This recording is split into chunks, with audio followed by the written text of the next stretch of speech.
something's going on between Tucker and Dan Crenshaw. Rob, play the clip with Dan Crenshaw. A little bit awkward. He's doing an interview with a guy, and then all of a sudden, with GBN, they're talking, and he whispers something about Tucker if he was to run into him. Go ahead, Rob.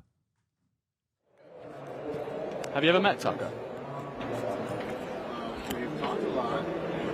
If I ever meet him, I'll probably kill him. If I ever meet him, I think kill him. What did he say? If I ever meet him, he goes, I think kill him. No joke. So let me ask you, who leaked this clip? It's probably This looks like a direct angle of the camera. Yeah, it's this guy. So then this is GBN leaked this clip. Yeah, or someone while at they're GBN. talking, or at GBN. By the way, whoever that's at GBN that was behind it, if the guy didn't get fired, then it's GBN. Because if somebody leaked the clip here without my permission, and if they have a job and you leak this, you don't have a job. So that means GBN approved a clip like this being leaked or was okay with it being leaked because it was publicity, getting it out there. So if you ever do an interview with GBN, make sure you don't talk the lights are off. while the camera isn't on. Nothing. GBN? Just say all the best, whatever. Because now Tucker responds back to this, Rob. If you can pull up, what is that right there you got? Well, this is possibly why Dan Crenshaw said that he wanted to kill Tucker go for it. Carlson. So, I mean, Dan Crenshaw obviously is not emotionally prepared to lead anything, and he's out of control. He's out of control, and I think that he's a really volatile person. I hope he gets help. I mean that, and but he's also a pretty sinister person, I would say, whose priorities are not aligned with his party's voters, but also have kind of nothing to do with the United States. So I object. I mean, want to be honest. I feel sorry for Dan Crenshaw. I've had conflict with Dan Crenshaw. I felt like he was emotionally out of control, and so I feel sorry for him. But I also think it's not just him. It's a lot of the leadership of that party just doesn't put the United States first at all. And they all want to suck up to Trump and America first. Really, where's the money going? It's not going here. It's going to the countries whose this lobbies is what he's reacting to. And Tucker responds on a tweet, right, Rob? If you can go to that as well. Tucker calling out Trump right here? No. Calling out people that are part of MAGA? Tucker's calling out people from the Rhino side and the establishment Republicans that are trying to kiss up to Trump and saying, but where does the money go to? That's what he's saying. Go a little lower, because I thought there was a tweet by him saying, go a little lower, go a little lower, go a little lower. Apparently it's not up there. Okay, so if you find it, there was something where he said, I would love to have you on. I would love to have you on. I thought I saw a response. I thought I saw a response by Tucker. Tucker said, if you want to debate, right? Yeah, if you want to talk about it right here, I'll send you my address. Yeah. Something like that is what he said. So, Vinny, what are your thoughts on this? Well, first of all, and me and Brandon were talking about this before the show started. Like Dan Crenshaw. Is that the one? Let me see it. Yep. Why don't you come and sit for an interview? And we'll see how you do. I'll send you my address, okay? This is a response. And then Elon said, why is Crenshaw homicidal regarding Tucker? Okay, go ahead, Vinny. Yeah, so, okay, and because I know some people are going to get pissed off. And as a veteran, this has nothing to do with his service. He served as, I think, SEAL Team 3. An IED blew up. I want to say Bahrain. Don't quote me on it. But his eye, he's blinded. He has to wear a patch. The other one was in bad shape, but they fixed it. And he can see. All that aside, you have to understand. Like there's a difference between Republicans from Dan and Tucker. Okay, Tucker is America first. You guys know that guy. He loves this country. His backbone is in this country. People like Dan Crenshaw, though, Pat, they support. Like they're the military guys that will wear the Ukraine patch. They're about sending the money. They're what did he call him? He called him Eye Patch McCain. He called him Eye Patch McCain. Tucker called Dan Crenshaw Tucker called McCain. him Eye Patch McCain, and he questions his credibility. While Tucker, he called Tucker a click chaser and a cowardly know nothing elitist. But I think this is the Republican Party that's fighting each other, because it's one is a populist, media-driven America first, and the other one is the establishment that we always talk about. And it's like that's the changing of the guard. The people want more of Tucker, and this is where that beef comes. And there's been a lot. I mean, he was going through it for a while. I forgot who reported on the Unusuals, where there's a lot of questions about the investing and insider trading and all that type of stuff, because the investments that he said that he was making, I want to say he's worth $4.4 million now, and he was getting furious online because people were apparently calling him out for his stuff. But I think if they sit down with Tucker, Tucker will eat him alive. Brandon. Yeah. So yeah, just when you listen to somebody speak, I look at their energy and their vibe a lot, and just really the way he speaks, the smugness, the condescending way that he says things, just that alone I don't like from the beginning. That was already a red flag. But then like the things that he supports, like when he said he's the first one to come out and support funding the military, first one to come out and endorse Ukraine. So I don't think that he says what he actually thinks. I think that he's one of those guys that's being told what's said. I think he's bitter about things. I think he's trying to chase money because of things. And I don't think he actually says what he thinks. So I can't respect somebody like that.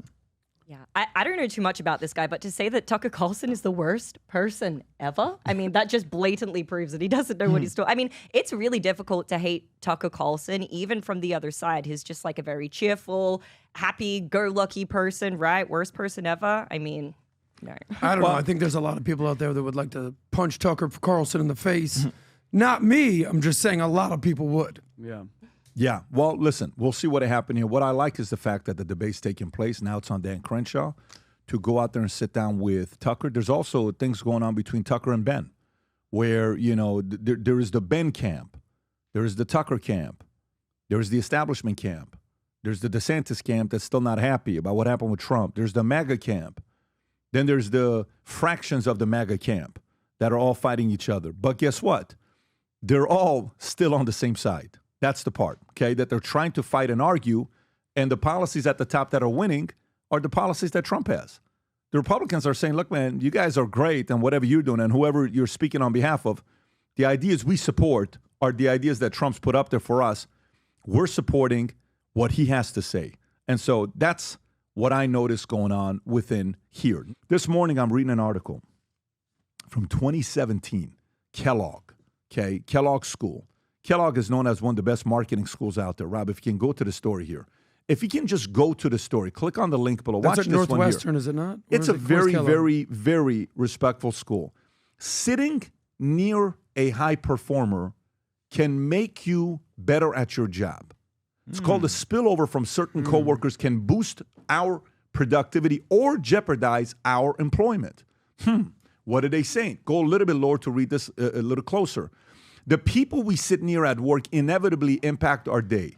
They may brighten our mood or drive us crazy. So for me, like I have a problem here, right? 25. What's more, our work neighbors can actually change how we do at our jobs. Researchers looked at the 25-foot radius around high performers at a large technology firm and found that these workers boosted performers in coworkers by 15%. That spillover, positive spillover, translated into an estimated $1 million in additional annual profits, according to new research from Dylan Miner, an assistant professor at managerial economics and decision sciences at Kellogg. Now watch this here, how this continues. So 25 feet radius, 15% positive, okay? Watch the opposite. The flip side is that bad eggs impact their neighbors too. Negative spillovers from so-called toxic coworkers is even more pronounced, sometimes having twice the magnitude of impact on profits as positive spillover. Yet, while this toxic spillover happens very quickly, it also dissipates almost immediately once that worker is either fired or relegated to the far physical reaches of the company. You can stop with the story here. What is this story about? If you think about a lady this morning, Crystal, who her and I Minnect a lot, she Minnected me today to speak to her son, 13-year-old son. I've met him before. So I sent him a message this morning on the drive here talking to him about what it is to be 13 years old. Yeah, I've been talking to my boys right now about a book I'm reading called Aggressive Girls and Clueless Boys. Every father with boys has to read this book because nowadays girls are approaching guys about sex and flirting versus it used to be the other way around. We had to. Today, girls are the ones that are more aggressive. If you have a son, do whatever you can. Don't look at the ratings. Just go read this book. It's 80 pages. You must read this book. Every parent, it's very necessary for you to read this book. It's 136 pages. So I'm talking to this kid about one of the most basic things you can do in life at early ages to win is choose your friends wisely. Later on in your career, one of the best things you can do in your life is choose your bosses, the company you work with, and your coworkers wisely. You do, you'll grow. You'll do better. You don't, you'll hate the company. You'll hate your boss. You'll be angry at everybody. You'll be walking on eggshells like, oh my God, I can't believe this. And you're thinking it's you, it's somebody else. Now, don't get me wrong. Some people in life are crap magnets. There are people that purely are crap magnets. They cannot help themselves but constantly attract negativity and problems in your life. You got to do whatever you can to avoid those folks. But if you can simply decide to attract better people in your life can improve in every possible way. Many years ago, I wanted to learn how to be a better networker. There was a guy I would work a room with, and I would watch this guy. I'm like, oh my God, this guy's a great networker. I'd never seen a networker like this before. This guy was a former hairstylist for Diana Ross and Michael Jackson, and he would go into a room, and it was like, boom, he went from this guy to that guy to this guy to this guy to that guy, and then all of a sudden we're in the office of the CEO's room. I'm like, how the hell did this guy do it? Couldn't believe how the guy would network. What's the moral of the story? Networking has changed. There's been an evolution to networking. But for us, I took many of those things I learned many years ago, and I applied it in business, in raising money, in getting in rooms, and getting guests on the podcast, and recruiting folks who became presidents of the company, CTOs, technology investors, raising money. But the ability to network is so critical today because there's an element of networking that's also networking and finding your peer group, your friends. There's 8 mistakes people make when it comes down to networking. Next Tuesday at 3 p.m., Tuesday, March 4th at 3 p.m., I'm going to give you a PDF of the 8 mistakes people make on networking. On this webinar that I'm hosting, you can go to vtwebinar.com to register. Again, vtwebinar.com to register. You're going to get those 8 mistakes. Trust me, you want to know what these 8 mistakes are because it's do's and don'ts that we'll cover on that podcast and that on that Zoom. It's a 1-hour Zoom, free for everybody. And I'll share the evolution of networking tools. And also on that webinar, I'm going to give you 3 updates. Massive, massive new features on Minnect that I'm so excited about, and an opportunity for some of you guys to come and join us at Kentucky Derby. So go to VT Webinar, register for it, and I'll look forward to seeing you there next Tuesday, the 4th at 3 p.m. Eastern Standard Time. Registered. We'll see you there. If you enjoyed this video, you want to watch more videos like this, click here. And if you want to watch the entire podcast, click here.